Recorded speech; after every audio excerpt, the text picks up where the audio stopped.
في يوم من الأيام بنشوف بطل المسلسل بيشتغل في توصيل الطلبات، راجل مجتهد في شغله وملتزم بمواعيده وبيحب يساعد الناس. وهو بيوصل طلب شاف زبالة خدها نزلها معاه مع إنه ملوش دعوة. في الليل عند المطعم صاحبه وهو خارج خبط في واحدة بالغلط، استغربت إزاي واحد زي ده يخبط فيها. ركبت عربية بورش حمراء وبسرعة عدت من جنبهم، خدت الطلب بتاع البطل ورمته على الأرض. طلبيته فلوسها ضاعت على الفاضي، بس مش هيبكي عليها. بالموتوسيكل يحاول يلحقهم. الواد الغني سايق متهور عايز يرعب الناس اللي في الشارع. البطل ماشي وراه، اكيد هيبقى ابطأ من البورش، بس في زحمه والطرق حافظها كويس. بيلحقه وبيقف قدامه وبيرمي له الاكل، قال له ادفع ثمنه. الناس اتلمت قالت له ادفع، مش عايزين فضايح، ناس ما تجيش غير بالعين الحمراء. وبعد يوم طويل شغل من الصبح لاخر الليل بيروح يطمن على اخوه، جايب له اكل لحد عنده، بيشوفه عامل ايه في مذاكرته. الواد درجاته مش قد كده، اخوه بيصرف عليه ومش سايبه يحتاج حاجه، المهم ينجح. اخوه من عادته يعمل فيديو بس مباشر وهو بيذاكر. بعد كده قابل صاحبته اللي نفسها تعرف هيبطل شغل امتى. هو مش هيبطل شغل غير لما يتاكد ان المطعم شغال كويس واخوه خلص مدرسه. تاني يوم قبل ما يخرج هياخد كيس الزباله اللي كان فيه واقي ذكري، وفي الشغل كان بيوصل طلب، وهو نازل شاف نبته ورقها مصفر. الموضوع ده بيستفزه، ساب لهم ورقه يغيروا مكانها ويحطوها في الشمس. شاف ست طيبه عايزاه يوصل لها الشنطه اول الشارع، وفي استراحه الاكل متعود ياكل قدام البقاله.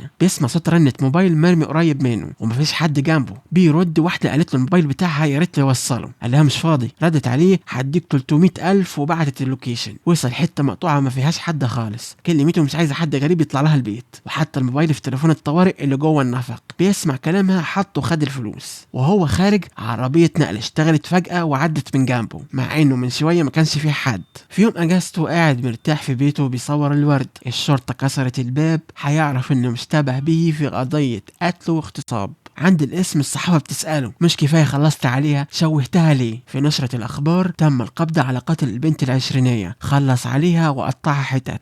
السؤال مين هو تاي بارك؟ راجل شهم بيصرف على أخوه ولا سفاح بيستمتع في قتل الضحايا؟ وقبل ما نغرق في تفاصيل الحكاية بسرعة انزل دوس لايك واشترك عشان ما يفوتكش أي فيديو جديد. في الاسم بنشوفهم بيحققوا معاه، بيسألوه عمل كده ليه وازاي خلص عليها، ومفيش على لسانه غير إجابة واحدة أول مرة يشوفها في الصور وما قتلش حد. هياخدوا منه عينة عشان يعملوا فحص DNA. أصحابه جم يطمنوا عليه ومتأكدين إنه بريء، بيقول لهم يقفلوا المحل وياخدوا بالهم منه. بيتصدم بالحقيقة، معلومات اتسربت على النت والناس بوظت كل حاجة. صاحبته راحت تشوف البيت، كاتبين على الحيطة عايزين نسمع خبره قريب. ده هيفضل في الحبس لحد موعد المحاكمة. أخيرا خطيبته بتزوره، سألته هو أنت اللي عملت كده؟ أكد إنه بريء ومش قادر بيفهم بيتهموه على أساس إيه. هي واثقة فيه بس كانت عايزة تسمعها منه. هي وأخوه وأصحابه قاعدين مع المحامي، قال لهم أفضل حل علشان نطلعه براءة نثبت إنه كان موجود في حتة تانية بعيد عن مسرح الجريمة، بس المشكلة إنه مفيش ساعة محددة لوقت حصول الجريمة. بعد تفكير بيفتكر إنه تاي مجتهد وبيشتغل طول الوقت، وعشان كده هيعملوا جدول بكل تحركات تاي في يوم الجريمة. جدول بيوضح كل الأماكن اللي كان فيها ومعاها الأدلة، وأصحابه هياخدوا البيانات من برنامج التوصيل والمطاعم اللي بيروح لها. المحامي بيشوف الجدول الزمني وفي إثباتات وفيديوهات بتثبت إنه كان موجود في كل مكان كان فيه. المحامي قال لهم عندنا حجة غياب قوية ونقدر نكسب القضية. في جلسة المحاكمة المحامي بيترافع عن موكله، بيقول ده راجل مجتهد في شغله، بيوصل طلبات طلب ورا التاني، وبالأدلة عندنا ما يؤكد على الأماكن اللي كان فيها تاي بعيد عن مسرح الجريمة، وعشان كده مفيش وقت يخلص على حد ويقطعه. المدعي العام بيقول بعد مراجعة الجداول الزمنية اتأكدنا انها صحيحة، انت بتعيد وبتزيد، انت بريء. سؤال انت وصلت طلب للبناية اللي ساكنة فيها الضحايا وخرجت بعد 7 دقايق، مش كتير 7 دقايق، كنت بتعمل ايه؟ تاي يفتكر الصيص نبتة زينة كانت ورقها مصفرة وكتب لهم ملاحظة يغيروا مكانها. المدعي قال له مش مشكلة، في فيديو ليك وانت بتطلع شنطة لأول الشارع. تاي قال له ايوه ست كبيرة طلبت المساعدة وطلعت الشنطة، المشكلة ان الفيديو هنشوف فيه تاي ومش هنشوف ست كبيرة. المدعي العام بيوريه صورة وقال له مش هي دي الشنطة؟ قال له ايوه هي نفس الشنطة. رد عليه الشنطة دي لقوها قريب من نهر وتأكدوا الجثة اتنقلت فيها، جايز ما يبقاش دليل قوي، بس موبايل الضحية كان بيعمل معاك ايه اليوم كله؟ بيرد عليه كنت بستريح وشفت موبايلي بيرن مفيش حد جنبه، رديت عليه هوصله لصاحبته في حتة مقطوعة في نفق. المدعي العام وراهم الفيديو وقال له وصلتوا النفق قريب من الحته اللي اترمت فيها الجثه. رد عليه وصلتوا النفق، الست مش عايزه راجل غريب يخش بيتها. بس على القاضي وقال له احنا عندنا ادله جبناها قبل المحاكمه بشويه. المحامي اعترض ما ينفعش، احنا لازم نشوف الادله قبل المحاكمه عشان نعرف نرد عليها. القاضي بيرفض الاعتراض وبيوافق ان المدعي العام يوريهم الادله. المدعي قال كان نفسي تبقى بريء بس الادله كلها ضدك، هنروح نشوف شقه فاضيه في نفس عماره الضحايا. وغالبا خلص وقطع هناك وحط الجثه في ميه دافيه عشان ما يعرفش وقت الجريمه. ده غير وجود السائل المنوي داخل الضحية. صاحبته خدت بالها ان الاسوره اللي جابتها له موجوده في مسرح الجريمه وهو بيبص عليهم وبينكر. المدعي بيقول انت ما رجعتش علشان تكتب ملاحظه، انت كنت بتملى البانيو ميه دافيه و7 دقائق كفايه تملاه كله. القاضي اكيد فاهم انه كلام المدعي العام مش منطقي، مستحيل يغتصب يقتل يقطع ويملى البانيو كل ده في 7 دقائق. بس المشكله الادله كلها ضده. طيب بيزعق بريء ما عملش حاجه. وقبل ما يخرج المدعي قال له العماره ما فيهاش نباتات زينه، شكلها تهيؤات. صاحبته عرفته ان المحامي ساب القضيه واخوه بيدور على محامي تاني. قال لها مفيش وقت، جلسه الحكم قربت. سالته الاسوره اللي جبتها لك راحت فين؟ قال لها مش عارف، بجد شكله مش عارف، وما خدش باله انها في مسرح الجريمه. بس هي خدت بالها وفهمت انه خانها مع واحده تانية، بس اكيد ما خلصش عليها. بتعيط وبتقول له المحامي بيقول لك نصيحه توريهم انك بتحس بالندم علشان يخففوا الحكم. حاول معاها بس هي مش مصدقاه. المحكمة حكمت على تاي بالسجن مدى الحياة وهيعرفنا حياته الجديدة ماشية ازاي. بيصحوا من 6 الصبح، كل واحد بيروح على شغله في السجن، و5 كل واحد بيرجع زنزانته. تاي جات له زيارة غير متوقعة من محامي مش مشهور ونفسه يساعده. بيقول انه حاسس بالظلم لانهم ما كانوش شايفين اي احتمال غير انك مجرم، كأنه نص مكتوب. قال له على فكرة في المحكمة ما كنتش بكامل وعي، ما كنتش عارف اركز. المحامي سأله لو عنده اي دليل ممكن يبرئه وهو هيعمل اللي عليه وهيفتح القضية من تاني. افتكر السوارة اللي في مسرح الجريمة مستحيل تبقى بتاعته لانها وقعت في بيت اخوه. قال له اوعى تقول لحد عن السوارة واديني عنوان اخوك اروح اشوف بنفسي. زعيم السجن بيجيبوا له تاي وبيسأله ايه حكايتك؟ قال له بريء. ضحك عليه ورجالته حفلوا عليه. المحامي جاله مرة تانية واداله ورقة الطبيب الشرعي. اخوه خلص على نفسه. اخوه من عادته يعمل فيديوهات ليه وهو بيذاكر، ووراه الفيديو لاخر لحظات حياته واداله حاجة اخوه. طيب في حالة مش طبيعية. اخوه اللي كان بيحلم يأمن مستقبله راح. ده غير الجزم اللي فاكرينه كيس ملاكمة بيحفلوا عليه كل يوم. للأسف دخل في حالة انهيار لدرجة انه حاول يخلص على نفسه 3 مرات. خادم الكنيسة كان مراقبه وشايف تدهور حالته الصحية. خادم الكنيسة استناه لحد ما المساكين خرجوا وجاب له تشيز كيك. تاي خد باله الخادم زيه وابتدى يركز في كلامه. قال له الحياة هنا صعبة بس لازم تتأقلم ولازم تكمل. قول لي انت عايز ايه؟ انت عايز تندم ولا عايز تتوب ولا عايز تعيش مكسور؟ وعايزك تفضل فاكر حاجة مهمة، مش هتقدر تعمل ولا حاجة وانت ميت.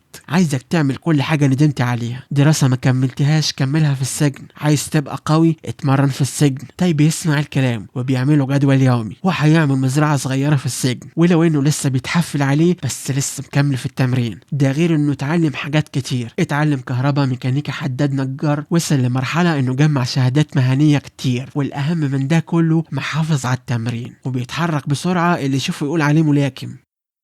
بعد 5 سنين بنشوف حد عنده تماثيل كتيرة بس ما نعرفش هو مين. جات له مكالمة من رجل أعمال وقال له ابنك هيتولد من جديد وما عملش حاجة غلط. بيشغل شاشة عملاقة فيها بيانات ناس كتير وكان بيراقب حد.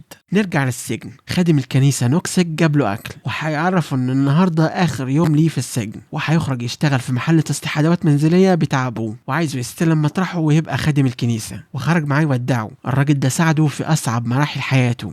في اول يوم شغل بيجيبوا له مسجون جديد، بيقولوا انه بريء ولبسوه التهمه. ويا ريت لو ما رجعتش الموبايل ما كانش حصل اللي حصل. في حد لبسني التهمه، سمعت موبايل مرمي، رديت قالت اديك 300,000 ورجع التليفون. والدليل اللي ثبت عليا التهمه هو كاميرا المراقبه. طيب افتكر الكاميرا اللي صورته، وافتكر لما عربيه النقل اشتغلت والنور كان عالي علشان صورته تبقى واضحه في الكاميرا. ده غير بصمته وحاجته اللي كانت في حته اول مره يشوفها، وكان عنده اثبات انه ما كانش موجود في مسرح الجريمه بس على الفاضي. وجاله محامي اسمه كيم سونجراك، دورت وراه واكتشفت انه مش محامي واكيد شغال معاهم. افتكر لما قال له ما تقولش لحد عن الاسوره، والمحامي رجع له تاني وقال له امه خلصت على نفسها. ده نفس المشهد لما جا وقال له اخوك خلص على نفسه. الراجل مش مصدق، امه العاقله تعمل في نفسها كده؟ تاي مش مصدق، ده نفس السيناريو بالظبط. فضل يراجع في ورق القضيه الليل كله. تاني يوم كانت الصدمه، الراجل اللي لبسوه التهمه خلص على نفسه. تاي هيزعل عليه بس مفيش وقت. تاي بيطلب يقابل المحامي، مش بس هو ده، احنا كلنا عايزين نشوفه.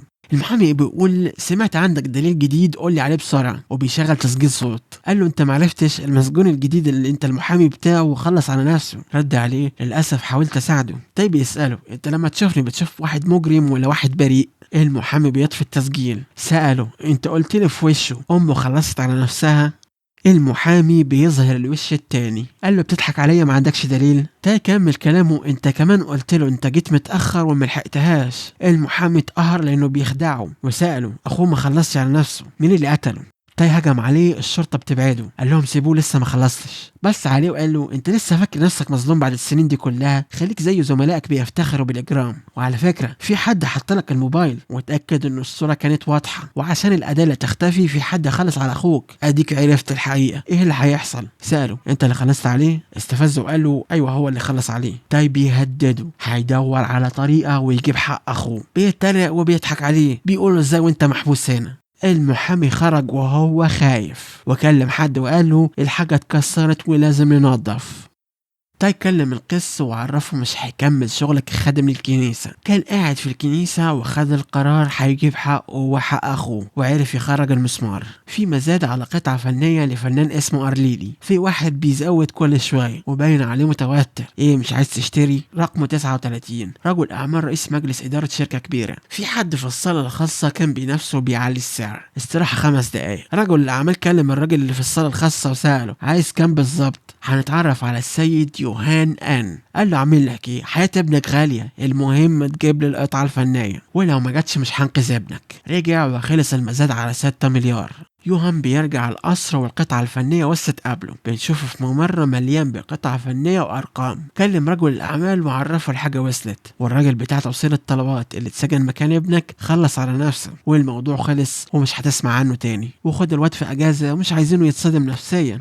يوهان في اجتماع الشركة وجات له مكالمة المحامي اللي قال فيها الحاجة اتكسرت ولازم ننظف. يوهان رد عليه وماله هننظف. بعدها بتيجي مكالمة للدكتور بتاع الطب الشرعي بيطلبوا منه يعمل مصيبة جديدة. الدكتور بيعمل بلاوي في الجثث اللي عنده. في السجن ماشي في حاله. المساجين دول بالنسبة لهم هو كيس الملاكمة وجوة التمرين. اللي هم لا مفيش ضرب. زعيم السجن قال له جايب الثقة دي منين؟ البطل بتاعنا عنده ماتش بكرة وهتتضرب كالعادة. مد ايديه يضربه وبيضرب ال5 اللي معاه بالسهولة والسرعة اللي ضربهم فيها هتتأكد انه بقى متمكن من فنون القتال. وبعد ما خلص بيقول له قدام المساجين اوعى تقرب مني.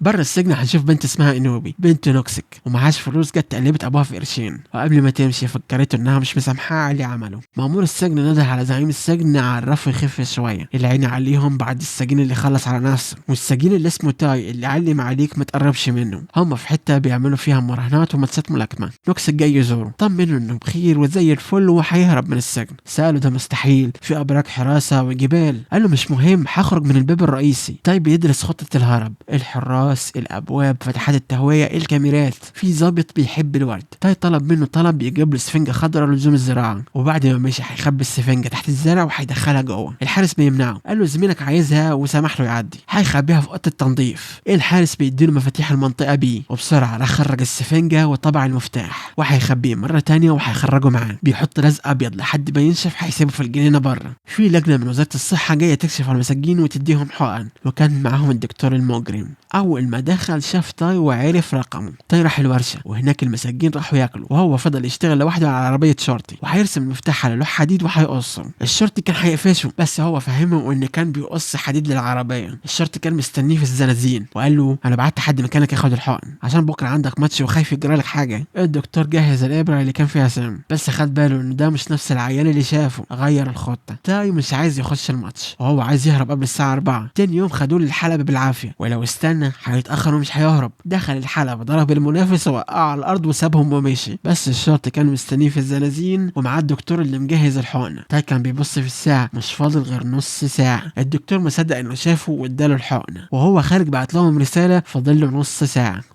ابتدت خطة الهروب. طلع المسمار والمفتاح وخرج راح المخزن. بالمسمار اللي معاه بوظ الكهرباء، بكده مفيش كاميرات مراقبة. الشرطي خرج من اوضة المخزن، واول ما خرج تاي دخل بالمفتاح اللي معاه وخد مفتاح تاني. بعدها راح المخزن دور على هدوم عادية عشان يغير هدوم السجن ويخرج مع الناس طبيعي، ورجع لابس فوقيه هدوم السجن. كان في شرطي هيقفشه، لحق نفسه واستخبى في المخزن. هناك فجأة تاي بيحس بدوخة. نوكسيك كان مستنيه بره عشان يوصله. نرجع لتاي اللي راح أوضة فيها فتحة التهوية، قلع هدوم السجن ودخل من فتحة التهوية. تاي نزل من فتحة التهوية، بس المشكلة الأعراض بتزيد. وصل صالة الانتظار بتاعة الزيارة وقعد مع الناس عادي، بس الناس وهم خارجين هيدوهم البطايق، وعشان كده كسر ازاز ساعته وعمل فتحة في القماش اللي جواه الأكل. والست لما قامت الأكل وقع. استغل فرصة إن الشرطة ساعدوها، غفلهم وطلع. خلاص خرج من باب السجن، ما قدرش يستحمل وأغمى عليه بره السجن. المفوض العام جاي يزور مدير السجن وجايب معاه يوهان. المفوض بيدي أوامر للمدير يسمع كلام يوهان وينفذ كل أوامره. قال له أنا عارف إنك كنت اشتغلت في العملات الرقمية بفلوس غير شرعية وخبيتها في المكتب واتصدرت. قال له أنت مين والمفوض تعرفه منين؟ رد عليه أنا معرفش المفوض وأول مرة أشوفه، بس أعرف اللي مشغله. قدمت لك مقترح أنشطة للمساجين هتسمح لهم يخرجوا يشتغلوا بره السجن، وعايزك تعمل لي تشكيلة محترمة منهم، قتلة، سفاحين، حرامية، عايز ناس عليهم القيمة. هتاخد سبيكتين دهب وهتاخد 5 غيرهم، ده غير الفلوس اللي اتصدرت منك هترجع لك. يعني زغللت 2 كيلو.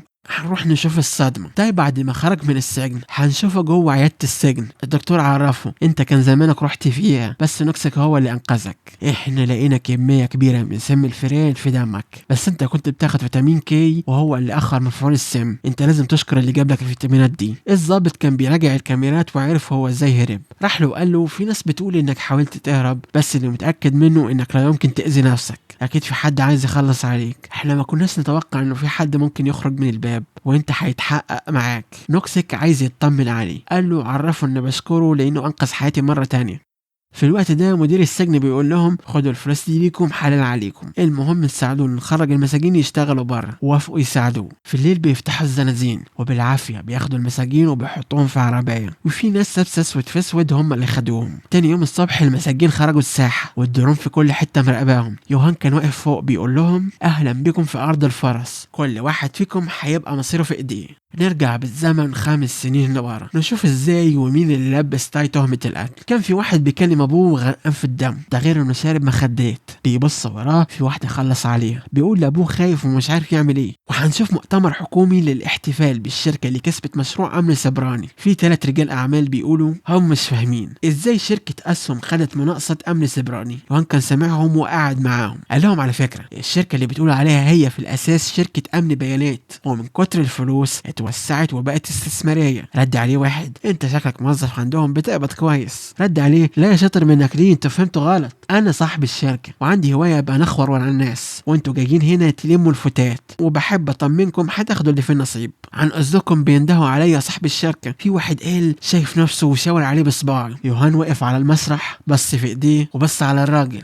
في الباركينج الراجل ركب عربيته هيمشي، في عربيه وقفت قدامه، خرج ايديه وقعد يزعق امشي ورانا شغل. الدكتور قطع صباعه. يوهان في عربيته بيتفرج. في القصر كان جاهز تمثال، بقه مفتوح وايديه خارجه منه وناقص السبابه. خرج صباع الراجل وحطه في التمثال. السايكو علشان ما ينساش حد من الضحايا بيعمل له تمثال يفكروا بيه. جات له مكالمه من النايب بيك ابو الواد اللي خلص على صاحبته. قال له اعتبرها مهمه حمايه خاصه ومش عايز منك فلوس، عايز تمثال تشتريه وتبعته ليا، وقول لابنك يسيب الجثه في ميه دافيه. فاكرين اكبر مشكله في قضيه تاي؟ ما كانش في وقت معين للجريمه بسبب الميه الدافيه. راح اوضه التحكم وبعت رجالته اللي حطوا كاميرات بره وجوه مسرح الجريمه، اللي عملت مسح كامل للمنطقه وعملت صوره ثلاثيه الابعاد. شاف البصمات وتخيل ايه اللي حصل. هنشوف ان الواد سمع الكلام وسحر الجثه وحطها في البانيو، بس بصماته كانت في كل حته. يوهان شغل تسجيلات كاميرا المراقبه عشان يختار ضحيه يشيلها الليله. بيشوف تاي وهو بيوصل الطلب في نفس عماره الضحايا، بيضحك وبيقول هو ده اللي خلص عليها. وبسرعه بعد حد يصوره ويمشي وراه، هيعرف ان عنده اخ وحبيبه ومهتم بالزرع. ونفس اللي بيراقبه كان شايل موبايل الضحيه وهو ماشي وراه علشان يبان موبايل الضحيه. فضل معاه اليوم كله. بعدها بعت شركه التنظيف بتاعته اللي بصماته وشعر ليه من شقته. ده غير انهم خدوا السائل المنوي من الواقي اللي كان في الزبالة. رجعوا لمسرح الجريمة، نظفوا بصمات الواد وحطوا بصمات تاي، وجا الدكتور وهو اللي حط السائل المنوي في الضحية. علشان كده في المحكمة بيتهموه بالاغتصاب. وكمان شاف الاسوره وقال لهم يشتروا واحدة زيها بالظبط ويرموها في الحمام. وبعدها الدكتور لما المحامي قال له عن اخوه اللي معاه الاسوره خلص على اخوه وخد الاصلية، وهو اللي بعت الست الكبيرة، وهو كمان اللي قال لهم يحطوا نبتة اوراقها مصفرة علشان ما يخرجش بسرعة من البداية. وبعد ما الشرطة جابت تاي للمحكمة، يوهان كلم بيك وطمنه، طلب منه يبعت ابنه حتة هادية يريح اعصابه. نرجع لسجن يوهان. هنشوف المساجين لما وصلوا هيشوفوا طاولة عليها أكل كتير. لما شافوا حد منهم كل كلهم هياكلوا. وبعد ما خلصوا اتحطوا قدام أوض، كل أوضة عليها رقم بشكل عشوائي، اختاروا أوضهم. في الليل تاي حاول يهرب وهو لسه ما يعرفش إن ده مش أي سجن. يوهان نده عليه وقال له بقى معقول عامل السجن ده علشان أسيبك تهرب؟ في سباق بعد كام يوم والكسبان هيكسب جايزة كبيرة. قال له أنا شايفك قبل كده بس مش فاكر فين، جايز تبقى مشهور؟ هنا هنكتشف انه نسي طيب امين. تاني يوم الصبح خرجوا الساحة، بيرحب بيهم في مضمار السباق. كل واحد فيهم هيتسابق بعربيته اللي حسب رقمه. وبالنسبة للقواعد مفيش قواعد. في واحد كان عنده اعتراض وهيرفع عليهم قضية، سابهم ومشي. هيمسك بندقية ويخلص عليه. سألهم حد عنده اعتراض؟ الجائزة 5 مليار لصاحب المركز الأول. ابن النايب بيك ومعاه واحد تاني بيجوا عند يوهان. الاتنين دول عملوا جرايم ويوهان لبسها لحد تاني. ابن النايب بيك لبسوها لتاي والتاني لبسوها للسجين اللي خلص على نفسه في السجن. سألوه انت عايز مننا ايه؟ قال لهم انتوا قدام الناس هتبقوا المؤسسين لفكرة السباق، والسباق ده هيتنقل مباشر على الدارك ويب، وهتبقى فيهم مراهنات على مباشر، ولو نجحت الفكرة هنتوسع عالميا. سألوه المركز الأول هتدي الفلوس دي كلها؟ قال لهم أكيد أنا وعدتهم، بس ما فيش حد هيخرج عايش. نرجع للمساجين اللي كل واحد فيهم شاف عربيته، ونمرة 10 كان طاير من الفرح عربيته جديدة، بس هم ما يعرفوش عربيتك حتى لو ضعيفة ممكن لها ميزات تانية. وتاي زي ما انتوا عارفين ميكانيكا شاطر وراح يفحص العربية. المتسابقين معاهم كام يوم يجهزوا العربيات. متسابق رقم 10 بيحاول يظبط العلاقة مع تاي لأنه خبرة عربيات. المتسابقين فاكرين انهم هيفضلوا عايشين، ولو ساعدوا اصحابهم ممكن يتقسموا معاهم الجايزة. لسه ما يعرفوش انهم في عداد الموتى. البحر محيط بالسجن من 3 جهات. تاي طلع برج المراقبة بيكلم يوهان وكان بيبص على كل حاجة حواليه. سأله المكان ده مش مناسب للسباقات وليه العربيات مش زي بعض؟ رد عليه للمتعة. بيشوف عنده زرع مصفر. سأله تشرب ايه؟ قال له عصير فيتامينات. جابوا له العصير. قال له النبات هو اللي عايز الفيتامينات واصلا العصير ده ما بحبوش. بيستغرب من اسلوبه وبيقول لهم يغيروها. كلهم راحوا يناموا وتاي لسه بيجهز في العربية. في سجين اسمه كانجي بيقول لهم لازم يخلص من تاي لانه تاي هيكسب حتى لو عربيته قديمة. في يوم السباق بنشوف يوهان في برج المراقبة بيشوف تاي بيبص على البرج. يوهان بيقول شايفه قبل كده بس مش فاكر فين. المساجين جاهزين وبيفكروا بالفلوس لحد ما سمع يوهان بيقول الكسبان هو آخر واحد هيفضل عايش. هما كده كلهم هيموتوا ما عدا الكسبان. هنشوف ابن النايب بيراهن على تاي يكسب، بيراهن على الراجل اللي شال تهمته، بس هو لسه ما يعرفش مين هو تاي. السباق بيبتدي كلهم بيخبطوا في بعض ما عدا رقم 11 خرج من المسار وفي درون بتراقبه. المتسابق رقم 2 عربيته فيها محرك قوي جدا وسبقهم كلهم. كلها شوية والعربية ولعت، عملت حادثة وفرقعت والمسجون راح فيها. يوهان لسه بيفكر نفسه يعرف مين هو تاي. رجع الملف بعدها افتكر الراجل بيحب النباتات وعايز الفيتامينات ليها مش ليه، وافتكر صورة تاي اللي بيوصل الطلبات اللي لبسه التهمة. اخيرا افتكر مين تاي وكلم كانجي يدور على 9 ويخبطه. ابن النايب كان بيشجع تاي رقم 9. كانجي وزعيم السجن خبطوا فيه مرة واحدة. دول بيكرهوا كره العمى، فتحوا باب العربية عايزين يضربوه. بيكتشفوا ان تاي مش في العربية واداها الرقم 10. يوهان فهم انه تاي في عربية 11 اللي خرجت من المسار. رجع يدور عليها، عربية فاضية. اخيرا هيظهر كان راكب موتوسيكل وكان اسرع منهم كلهم. تاي نزل ووقف شوية هيربط انبوبة بالموتوسيكل. كانجي بيضرب عليه نار بس معرفش، ما خدش باله من الانبوبة اللي خبطت في العربية وعمل حادثة جامدة. العربية اتقلبت كتير.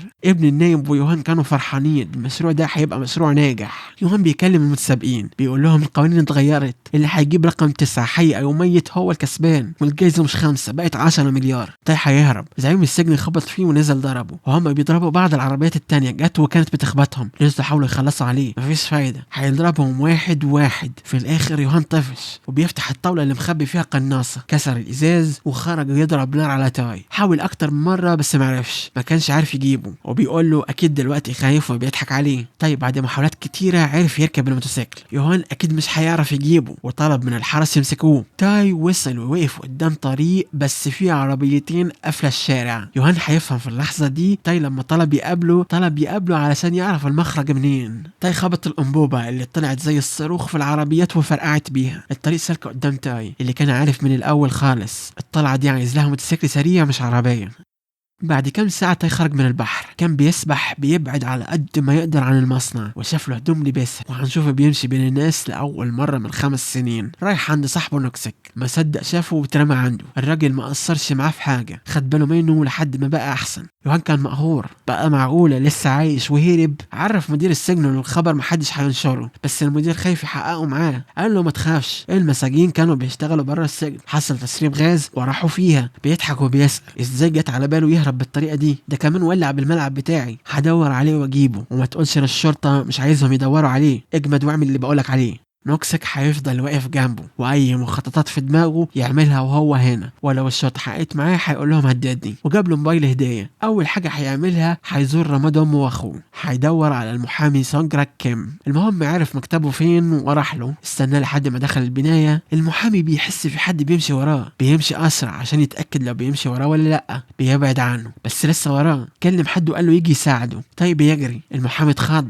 هو كمان بيجري. لما قرب من المكتب اطمن، بيضحك على نفسه لانه كان خايف. لو على الخوف انت لسه ما شفتوش، ده انت هتشوف تاي. هجم عليه ودخله المكتب، قال له انت نسيت، قلت لك هشوف طريقه واخلص عليك. شغل التسجيل واعترف انه نظف مسرح الجريمه باوامر جات له من حد، وما قالش مين هو لانهم هيخلصوا عليه. قام يدور في مكتبه وما لقاش حاجه، دور في شنطته وخد باله انه اتخض لما مسك ورق، شاف واحده اسمها يونج سو. كان بيساله مين دي، لسه هيفكر، غزه بالسكينه. بيعترف ضد الضحيه الجديده، وعرفوا انهم بيجهزوا الادله اللي هتوقعها. كل ما حد يعمل الجريمه بندور على حد نلبسه التهمه، بيراقبوه 24 ساعه، بيجمعوا كل حاجه يقدروا يجمعوها. تاي فهم انهم خدوا زبالته وطلعوا الواقي الذكري، وكل ما كانت الادله اكتر بيصعب على الضحيه تثبت براءتها. المحامي اتبسط لما شاف الدكتور اللي هجم على تاي، هو دكتور ويجي منه بس ضعيف لانه متعود على الميتين. تاي بيضربه جامد ورجع يركز مع اللي قتل اخوه. المحامي ضربه بعصايه الجولف وقال له الشغلانه دي بتكسب ذهب. تاي هياخد حاجه ويضربها في وش المحامي، وبيقول له قتلت اخويا بامرهم يبقى تستحمل. المحامي لما حس انه هيخلص عليه قال له يا عبيط اللي قتله واقف وراك، بس عليه الدكتور بيرمي حاجه هتفرقع. قفل الباب وهو بيضحك. تاي استوعب انها هتفرقع بعد شويه، خد الورق بسرعه وهينط من الشباك على العربيه. الجميل في الموضوع المحامي كلم الدكتور ينقذه وهو اللي خلص عليه. المهم تاي وقع على العربيه وهرب، والدكتور خرج من البنايه وكلم يوهان، عرفه تاي هرب منه مرة تانية. يوهان مش هيسامح حد. الدكتور عارف انه غلط غلطة كبيرة، وعارف انه جاي يخلص عليه. خرج سكينة وحاول يضربه، ما قدرش عليه. يوهان هيغزه بالسكينة، وخرج ظرف مليان فلوس. دي فلوس نهاية الخدمة. اداله قلم، اكتب اسم حد عايزه ياخدها. الدكتور بيرمي القلم. يوهان هيغزه، لسه ما ماتش، هيتأكد وهيكمل عليه، وكان سعيد باللي عمله. كلم حد يجي يشيل جثة، وهيدور على حد تاني يشتغل مطرح الدكتور. في الاسم بنشوف محقق عليه تهمة رشوة، بيطلع براءة وهو كان مستغرب. نزل وشاف عربية فخمة. يوهان كلمه مش هخليهم يدوروا وراك لو عملت اللي هقولك عليه. أول حاجة عايزك تدور على واحد. نوكسك هيسمع التسجيلات وهيتأكد من براءة تاي، وتاي بيقول في ضحية جديدة هيروح يزورها لأنهم هيعملوا معاها زي ما عملوا معاه بالظبط. الراجل فهم إنه تاي بريء وبيحضنه جامد وهو بيعيط. قال له ارحمني ظهري بيوجعني. وبعد ما عرف الحقيقة قال له مرة تانية اشتغل شغلك هنا ومش هتمشي. مدير السجن بيدي أوامره للضابط يسمع كلام المحقق هوانج ويدور معاه على السجين تاي. الضابط الكويس عايز يعرف تاي ايه اللي جراله، على عكس هوانج والمدير اللي عايزين يدوروا عليه ويخلصوا منه. السيدة يونج سو، يوهان بيراقبها وعرف انه عندها بنت عيانة، وكمان تاي بيراقبها وركب كاميرات مراقبة تراقبها وتراقب اي حد بيراقبها. انوبي جت وابوها مش موجود تدور على فلوس، هي عارفة بيخبي الفلوس في المحل. تاي شافها وقال لها ترجع الفلوس. سألته انت مين وهتمشي؟ مسكها ورفعها فوق ورماها، بيقول لها قلت لك رجع الفلوس. بيجوا نوكسك وقال له مسكت الحرامي، عرفهم على بعض. قال له دي بنتي. قالت له لا مش بنته. قال لها هو ده اللي كان معايا في السجن. انوبي بتكره ابوها بس بتغير من تاي لانه بيعامله زي ابنه. قالت له تعالى معايا، انت هتدفع ايجار 250 الف في الاسبوع. وقبل ما يمشي رجعت حقها وضربته في وشه. هو هيسكت ده مهما كان بنت صاحبه. لما رجع عنه سأله ضربتك؟ قال له لا ما ضربتنيش بس كانت عايزه فلوس. بعد ما راقب الست الطيبة وبنتها عرف الناس اللي بتراقبها. ده غير السؤال اللي كان محيره، تليفون الضحية ما كانش معاه. ازاي بيثبتوا ان تليفون الضحية فضل معاه اليوم كله؟ رد عليه في واحد راكب موتوسيكل بيفضل يمشي وراها ومعاه التليفون، وبكده هيبان على انه كان معاه. في عازف بيانو شهير اتقتل. اتحطت كاميرات علشان يوهان يشوف المسرح ويفكر في الطريقة. الست سو شافت موبايل مش بتاعها بيرن في المحل، اكيد تليفون زبونة وهترجعه. اخيرا وصل المحل، دخل شاف البنت الصغيرة، عرفته. امها خرجت ترجع موبايل زبونة. سألها لو تعرف راحت فين. امها كانت كتبت العنوان. كلم امها بس امها سابت تليفونها مع البنت، هيروح لها بسرعة. في محل نوكسك الضابط المحترم وهوانج جايين يسألوا عن تاي. هوانج كان بيعامله بقلة ادب، فاكره لسه سجين وعايز يفتش الأوضة اللي في المحل. نوكسك حاول يمنعه، انتوا عارفين فيها خطة تاي. بيدخل بيشوف انوبي. خرجت سكتت ابوها وسألتهم جايين تفتشوا ليه؟ عندكم دليل؟ ليه لسه بتعاملوه على انه مجرم؟ هوانج بيحاول يدخل، اتجننت بترمي الحاجة في الارض. بيخافوا وبيخرجوا بره، بتزعق مش عايزة تشوف وشهم تاني. الست سو نزلت والكاميرات بتصورها. شافت الست ادتها الموبايل وهتمشي. الست هتتأكد من الموبايل، موتوسيكل عدى وسرق الموبايل. زعقت عشان يساعدوها بس تاي كان هرب. في القصر جابوا له تمثال جديد. جات له مكالمة، التليفون اتسرق. اتعصب، بص في التمثال اللي على صورة الست سو وكسره. في البيت شافوا الموبايل عليه صورة عازف البيانو، يبقى هو ده اللي اتقتل. وهيلبسوها في الست سو. قالوا على فكرة في 2 شرطة جم يسألوا عليك، ما تخافش البنت انوبو كانت هايلة وعملت اللازم. تاي بيخاف عليه وبيقول له انا همشي. قالوا لا تمشي ده ايه؟ بعد اللي حصل لهم هنا مش هيشكوا فينا، انت هنا في امان. بيعتذر مشاكله كترت. قال له عيب عليك الكلام ده تقوله لحد غريب. خرج وبعد عن البيت. فتح الموبايل ويكلم الست على اساس انها صاحبة الموبايل. قال لها لو يهمك الموبايل جهز فلوس كتير وهبعت اللوكيشن. راحت كلمت مديرها اللي عنده مصنع اعادة تدوير وعنده الرجاله اللي بيشتغلوا في التنظيف وهو بيشتغل مع يوهان. المهم سألته الحرامي كلمها عايز فلوس. قال لها اديله والرجال هبعتهم معاكي يخلصوا عليه. بتوصل مكان التسليم. قال لها هيجي معاكي مندوب توصيل، اديله الفلوس. قالت مش ضمني. قال لها لو مش عايز امشي. اديته الفلوس. تطمن شاف الرجاله بيلحقوا الموتوسيكل. قال لها الموبايل في البنايه اللي قدامك فوق البريد. دخلت خدت الموبايل ومشي وراها. في المصنع هنشوف يوهان ومعاه واحده بتاكل فراوله من سيخ لحمه. المدير بيعرفه الموبايل اتسرق والحرامي عايز فلوس، وعشان الم الموضوع بعت البنت ترجع الموبايل وتديله فلوس. قال له انت بتشتغل من دماغك، ما قلتش ليه؟ وزي ما انتوا عارفين الغلط ممنوع. السايكو خلصت عليه بالسيخ وقال لها تخلص شغلها وتكلموا. على فكره يوهان ما كانش موجود معاها، ده كان بيشوفها بالكاميرا. تاي شافها دخلت المصنع ودخل وراها وشاف حد من الرجاله بيمشي لوحده، ضربه وخد هجومه. طلع فوق وشاف البنت قاعده بتستنى المدير اللي جثته كانت هنا من شويه. كمل وشاف المكان اللي بيتم فيه فرز النفايات بتاعت الضحايا اللي هتلبس التهمه. خرج الموبايل بيصور. نوكس اتكلمه قال له الحق في حاجه غريبه حصلت عند الكوافيره. الرجاله لما سمعوا صوته اتاكدوا انه مش معاهم وهيحاولوا يمسكوه ومش هتبقى لاول ولا اخر مره. السايكو جت للكوافيره عايزه تظبط شكلها قبل ما تخلص عليه. الكوافيره كانت خايفه، قالت لها لو غلطتي خطر على بنتها جوه الاوضه اللي في المحل. الكوافيره اترعبت وحاولت تمسك المقص. السايكو قامت تخلص عليها. مفيش وقت علشان يركن. دخل المحل بالموتوسيكل يتخانق معاه. بيدخل الست سو عند بنتها. خرجت السكينه بيستخدم مجله ورقه كتير. اتخانقوا. كان ممكن يخلص عليها بسهوله بس سمع صوت السرينه وهي هربت. بيجي نوكسك واخدوا البنت وامها. النايب كم وابنه جايين يزوروا يوهان وهم ما يعرفوش عنوانه، بس هيفهم انه النائب بيوصل له رساله لو عايز اجيبك هجيبك. كم بيخرج صوره تاي وساله لو يعرفه. قال له ايوه اعرفه واعرفه كويس. الواد بايك بيقول له مش هو ده الواد اللي فرق على الملعب؟ كنت فاكر انه مش هعرف ان هو ده الواد اللي لبس التهمه وعرفتني انه مات. بيعمل ايه بره السجن ولسه عايش؟ بيرمي المكسرات في وشه. الواد بيتجرأ علشان ابوه قاعد جنبه. طمنهم مفيش مشاكل. النائب قال له انا اللي قرر لو في مشكله ولا لا. انت خدت فلوس كتير عشان الموضوع يخلص، هو لما الواد يفضل عايش يبقى انت ما وفيتش بالتزاماتك وهدي لك فرصه لاخر الاسبوع والمره الجايه مش هجي لك كضيف. الواد قال له يسمع الكلام، مش عايز يتعامل معاه معامله السيد والخادم. رد عليه ده انا عمري ما اعتبرتك خدام عندي. قال له بفكر اخلص عليه وارجع فلوسي. وبيرمي السيجاره على الارض وقبل ما يمشي بيتف عليه. انت جبت الجراءه دي منين؟ معقوله توصل لدرجه انك تتف عليه؟ يوهان هيعرف المصيبة الجديدة. تاي خد الأم وبنتها. إينوبي رجعت البيت وما شافتش حد.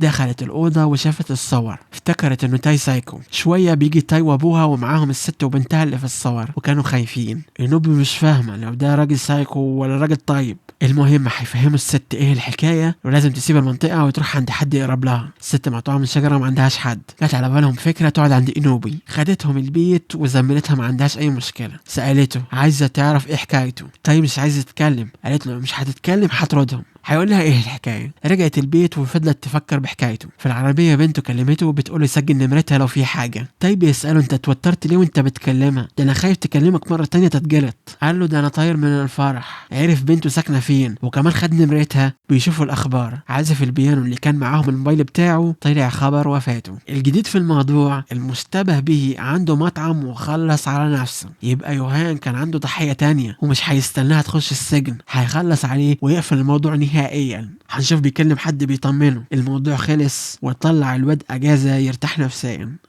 تاي رجع المصنع وشاف البنت مقتولة بالسيخ. شوية هيشوف جثة حد من التنظيف. بيبص حواليه كل بتوع التنظيف اتخلص عليهم وديكور المصنع اتغير والأدلة اتشالت.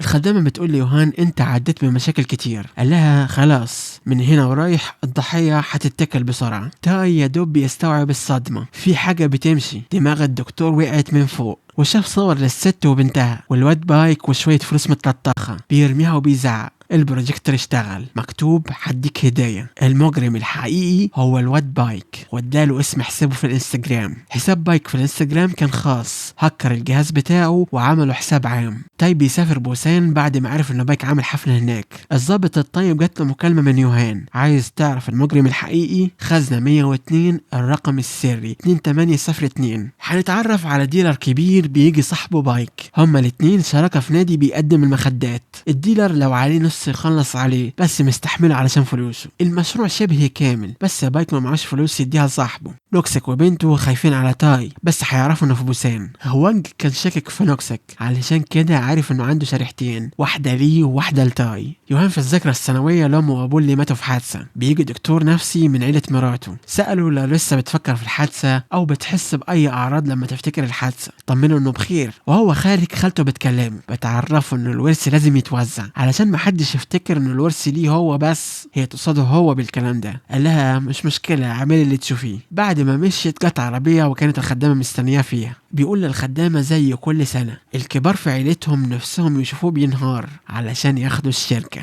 قالت له يرجع البيت وهي عندها مشوار مع السايكو.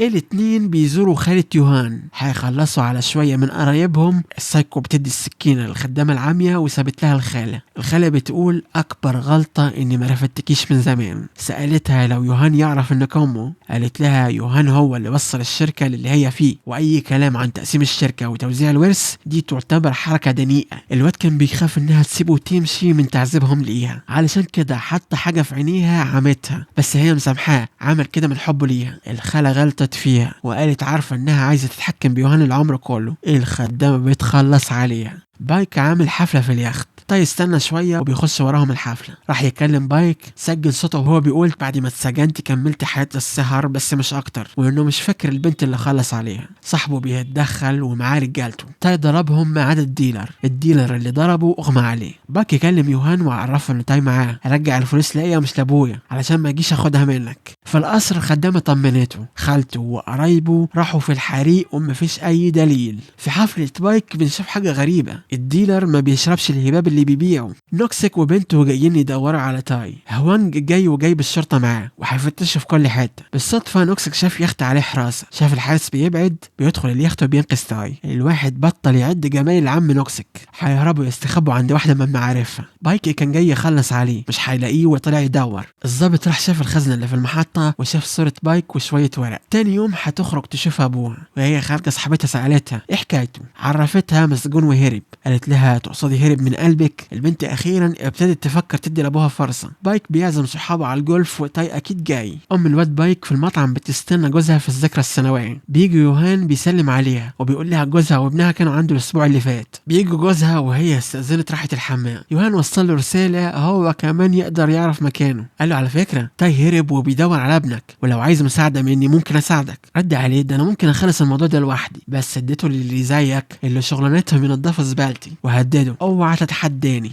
في الليل بعد كام واحد القصر. يوهان شافهم بالكاميرات وعمل معاهم الواجب وكان مستمتع بالسيف. نوكسيك كان مع تاي بيعرفه حكايته. في يوم من الايام اتخانق مع مراته، بيرمي سيجاره وخرج. لما رجع البيت كان والع ومن الصدمه فضل واقف وما حاولش ينقذ مراته، لدرجه ان الشرطه اعتبرته حرق البيت عمدا لانه ما حاولش ينقذها، وللاسف راحت فيها. يوهان بعد ما شاف انه تاي هرب اكتر من مره يبقى اكيد في حد بيساعده. بيفكر ليه سجين وبنته بيساعدوه على قد ما يقدروا، ايه السبب؟ السؤال ده مجننه لدرجة انه راح لهم بيت صاحبتها سألهم انتوا بتساعدوا واحد زيه ليه؟ واحد زي ابوك يخلص على امك، رجعت تكلميه بعد 20 سنة ليه؟ مش مهم، حد يجاوبني، بتساعدوه ليه؟ اداكوا فلوس؟ البنت حاولت تهجم عليه وقعها من فوق. ابوها بيساعدها ضربه جامد. في الاخر قال مش عايزين تجاوبوا، مش عايز اعرف، المهم ايه اللي هيحصل. تاي راح لبايك وصاحبه قال له هديك فرصة أخيرة تعترف. رد عليه وأنا مالي، ما تروح تلوم يوهان، هو اللي عامل كل حاجة. أنت عارف المنحوتة اللي اسمها أرليلي؟ سيبك منها، لو خلصت منك مشكلتي كلها هتخلص. تاي خرج مسدس مسمار وضرب رجالته، واللي مش هيقع هيروح يعلم عليه. والديلر كان بيتسلى وبيشوف رجالته بيتضربوا قدامه. قال لصاحبه انزل استناني في العربية. وبعد ما خلص وضربهم كلهم بيجي وقت كبيرهم، بس المرة دي مش هيديله فرصة زي المرة اللي فاتت وهيبقى أسرع منه بكتير. وكالعادة ما طولش معاه. بايك مستني صاحبه يجي يطمنه هيشوف تاي،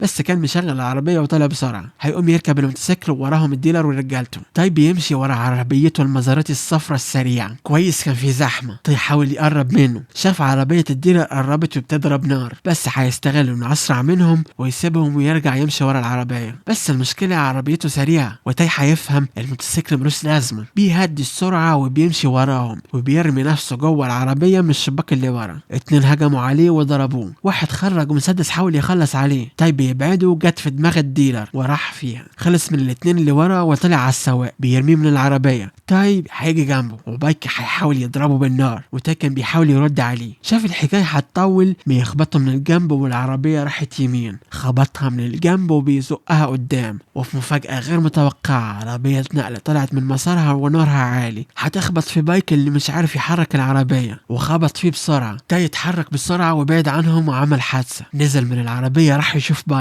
حاول يسجل اعتراف اخير بس الراجل مطولش كتير وراح فيها. تليفون بايك بيرن. يوهان كلمه وتاي رد عليه قال له كنت عارف انك هتكسب وتستاهل الهداية. سأله لو انت اللي ورا حكايتي. قال له بايك باين عليه خلص، كانت حادثة كبيرة. تاي شافه واقف فوق الكوبري. سأله انت عايز ايه؟ قال له عايزك تشتغل معايا في تلبيس التهم، ده غير انه ممكن ارجع لك حياتك القديمة. سأله تقدر ترجع بالزمن وترجع اخويا؟ قال له ما تلومنيش، لوم نفسك، ضيعت السويرة واعمل لك ايه اكتر من كده؟ اللي خلص على اخوك خلصت عليه بنفسي. قال له ده انا هندمك على كل حاجة عملتها. يوهان لسه هيتكلم تاي قفل في وشه وسابه ومشي. يوهان في عربيته الفخمة، يا ريت لو رجع بيتهم. ده راح عند قصر النائب كيم بيخلص على حبيبته قدامه، وكيم مش فاضل له كتير وحط السكينة في بقه. يوهان في العادة ما بيبقاش موجود في ساحة الجريمة علشان يشوف الصورة كاملة. قال له هقولك على سر ما تقولش عليه لحد، سر هتاخده معاك القبر. لما كان عنده 16 سنة ابوه وامه تعيش انت. الحقيقة هو اللي خلص عليهم. بعد ما شاف ورقة من ابوه وامه بيتنازلوا عن معظم الثروة للمعبد. بيقول انه اتجنن ومبقاش عارف يعمل ايه، لدرجة انه شافهم مرميين في المطبخ ومش عارف هيعمل معاهم ايه. شاف في التلفزيون سجين هرب وموجود في نفس المنطقة، ولما جت الشرطة قال لهم المجرم هو اللي خلص عليه. وبعد كام يوم الشرطة خلصت على المجرم ده، والجميل في الموضوع ان الحقيقة اتدفنت معاه. وبعد ما خلص الحكاية قام وخلص على كيم. بعدها جت الشركة وهتنضف. راح محل نوكسيك وشاف صورته مع بنته وولع في الصورة.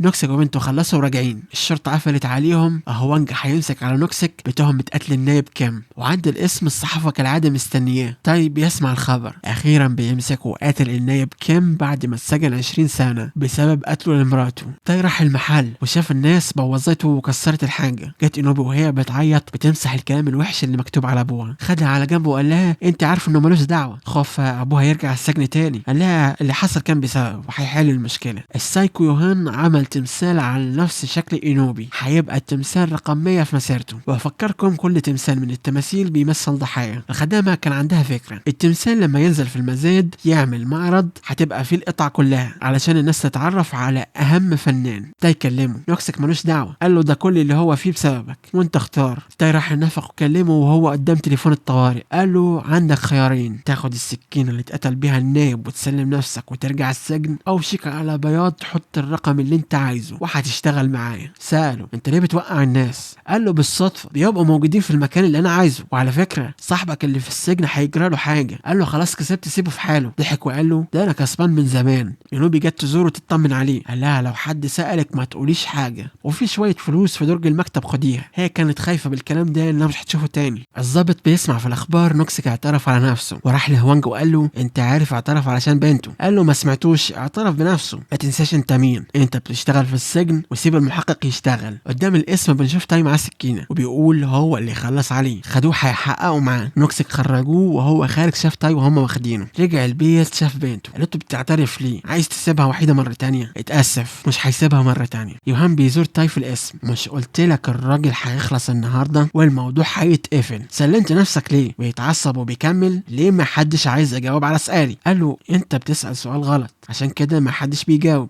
على فكرة كان نفسي اعرف مين اللي عمل فيني كده، بس انا شايف طفل قدامي. رد عليه وانت ممل وتستاهل تروح فيها. كلم مدير السجن وقال له اول ما يجي لك اللي اسمه تاي اخلص منه. تاني يوم الضابط جاي علشان يستلم تاي ويرجعه السجن. هوانج قال له لسه ما حققتش معاه. رد عليه حقق معاه عندنا، ما تنساش حارس السجن ودي شغلانته. في العربية سأله انت ليه بعت لي ملف وفيه صور؟ مش خايف ارميه في الزبالة؟ قال له ده انت الزرع اللي عندك واللي عمره خلص مش هترميه. سأله طب سلمت نفسك ليه؟ قال له في حد لازم انقذه. عند البنزينة العسكري بيدخل جوه والضابط بسرعة ركب مكانه وطلع بسرعة. تاي مش فاهم ايه اللي بيحصل، والضابط بيتأكد مفيش حد وراهم. بيوصله مكان بيفك الكربشات وقال له بسرعة في اخر الطريق في عربية مستنياك. وقال له التحقيق مش شغلانتي ومفيش حاجة تانية اعملها. وقال له عايز اشوفك مرة تانية بس مش في السجن. هنشوف الضابط ساعده ليه. هو كان شاف الأدلة اللي في الخزنة، ولما كلم مدير السجن سمع وهو بيقول لي يوهان هيخلص من تاي، بيجري وهيشوف نوكسك وبنته مستنيينه. الضابط رجع السجن وايديه فاضيه. المدير قال له تاي فين؟ قفل الباب وضربه. قال له كلمت الشؤون الداخليه وجايين يحققوا معاك. تاي خدهم المخزن القديم بتاع امه ومحدش يعرف عنه، هيقعدوا فيه ويشتغلوا ويخططوا يعرفوا هيعملوا ايه. تاي بيشوف صوره قديمه لامه واخوه قلبت عليه المواجع. يوهان والخدامه في المزاد بيشوفوا اخر التحضيرات، بيقول لها اخيرا اطمنت، كله هيبقى تمام بعد ما خلصنا من اللي اسمه تاي. يوهان والخدامة كانوا مبسوطين، ده كان ناقص يشغلوا أغنية إيه اليوم الحلو ده.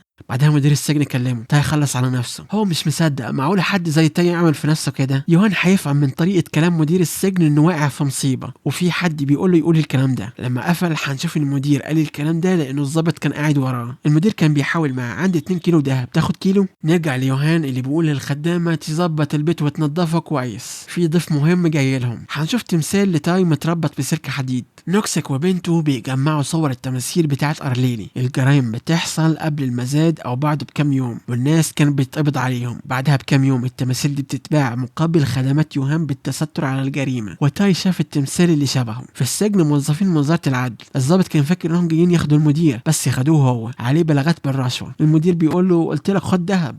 يوم المزاد الكبير يوهان والخدامة وصلوا، ده غير الحضور الجماهيري الكبير. المزاد هيبتدي ولانها قطعة مميزة هنبتدي من 6 مليار وشوية فكة. في خلال كام دقيقة بنتكلم في 7 مليار. الخدامة وصلته 7.5. في حد في الأوضة السرية بيوصلها ل8. الخدامة بتوصلها ل9. اللي في الأوضة السرية وصلها ل10. قال لها سيبيه خدها. المزاد بيرسي على الشخص المجهول في الأوضة السرية. يوهان راح بنفسه يدي التمثال، وهنا كانت المفاجأة. بايك ابن النايب ده مش مات، ايه اللي جابه هنا؟ تاي كان راح للمستشفى وقال له لو عايز تعيش اعمل اللي بقولك عليه. نرجع لبايك اللي كان جايب الشرطة علشان ياخدوه بتهمة القتل. بايك عمل كده بعد ما عرف يوهان عمل ايه في ابوه. الشرطة خدت يوهان وقال للخدامة هيحل المشكلة، بس المهم الضيف، وهم واخدينه انوبي بتصوره وهو متكلبش.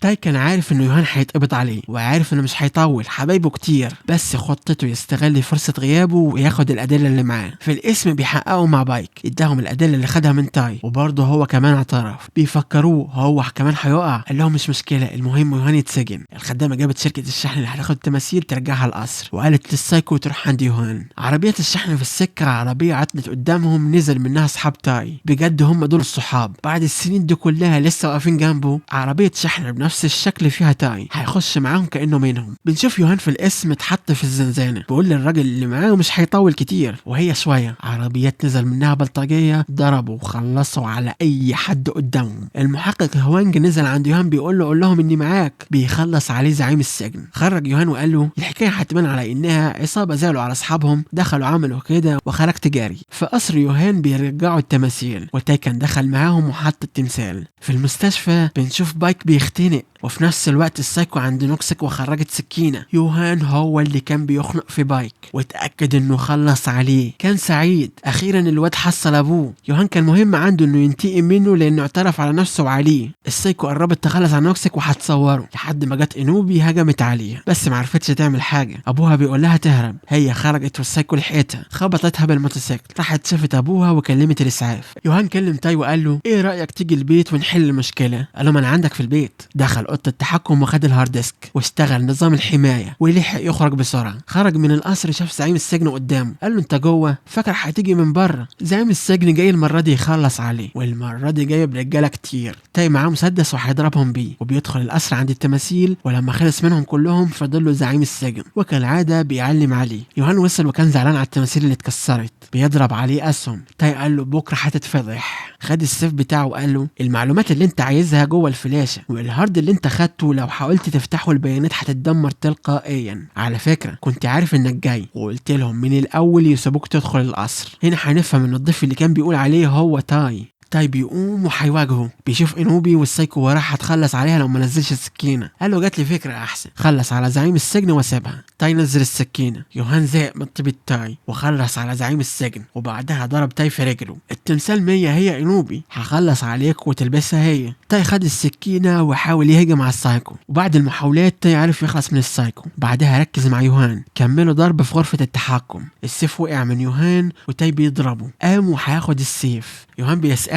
ايه رأيك بالأوضة اللي دمرت حياتك، وشغل فيديو لاخوه والدكتور بيخلص عليه. يوهان بيضحك عليه بشكل مجنون. بالحركة دي ما تفهمش غير انه يوهان عايزه يخلص عليه لانه مش عايز يتسجن او يتهان. تاي بيغزه في صدره ويوهان بيقول له اخلص. قال له ده انت اللي خلصت على اخويا، وهيغزه في الشاشة اللي عليها صورته وقال له اخلص عليك وتخلص، عايزك تتعذب. خد الفلاشة وهيسيبه. قال له يا جبان اخلص مني. تاي ضربه واغمى عليه علشان ينقذه وما ينزفش كتير. تاي خرج وحريقة كبيرة ولعت في القصر. هنشوف في نشرة الأخبار يوهان مات في الحريقة. كان بيشتغل في تزوير أدلة القتل، بياخد الفلوس من المجرمين الحقيقيين عن طريق بيع التماثيل بيشتروها منه وبيرجعوا له التمثال من تاني، مقابل إنه يطلع المجرم براءة ويشيلها لحد بريء. إنوبي كانت مع أبوها في المستشفى، كان بيسأل على تاي. كل الناس اللي في قضية يوهان هيتحاكموا من تاني، وأول واحد كان في المحكمة تاي، والقاضي بيصدر حكم البراءة.